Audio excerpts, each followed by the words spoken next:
দেখুন, এই বিষ্ণুপুর মেলা আজ থেকে শুরু হলো। এখানে প্রচুর লোকের জমায়েত হয়, বাইরে থেকেও লোক আসে। আমাদের দায়িত্ব খুব বেড়ে যায়।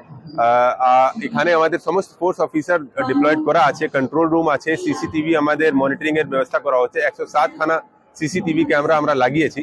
তার সাথে আপনারা দেখতে পারবেন মাঠের দুদিকেই দুটো ওয়াচ টাওয়ার করা হয়েছে। অন্যান্য মাঠ যে আছে, যেখানে আরো মঞ্চ আছে, সেখানেও আমাদের ওয়াচ টাওয়ার আছে। উপরে থেকেও নজরদারি থাকবে। প্লেন ক্লোথসে আমাদের লোক দেওয়া আছে, যাতে চুরি উরি না ঘটে। কেউ মহিলাদেরকে, মেয়েদেরকে কেউ হয়রানি করলে তাদেরকে ইমিডিয়েটলি আমরা জানে অ্যাকশন নিয়ে আমরা ধরতে পারি, সেসব ব্যবস্থা আমাদের তরফ থেকে আছে। আমাদের এখানে প্রায় 400 থেকে বেশি লোক এখানে ডিপ্লয়েড আছে। তার মধ্যে সিভিক ভলেন্টিয়ারও আছে। আর আমাদের এডিশনাল এসপি সবসময় এখানে থাকবেন। এডিশনাল এসপি অপারেশন এখানে বিষ্ণুপুরে ওনার অফিস। তার সাথে 5 জন ডিএসপি এখানে আছেন, 5 জন ইন্সপেক্টর এখানে দেওয়া আছে, অনেক সাব ইন্সপেক্টরস আর অফিসার্স আর কনস্টেবলস এখানে ডিপ্লয়েড আছে।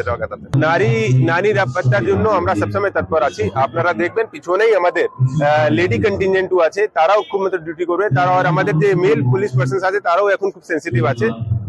মহিলাদের সেফটি সিকিউরিটি নিয়ে যখনই কোনো ইস্যু আসে, আমরা ইমিডিয়েট রেসপন্ড করি। আর আমাদের দৃঢ় বিশ্বাস কি এখানে এমনি বিষ্ণুপুরের মানুষ খুব ভালো আছে, আর আমরা তাদের সহযোগিতা খুব পাই। অনেক অনেক ধন্যবাদ।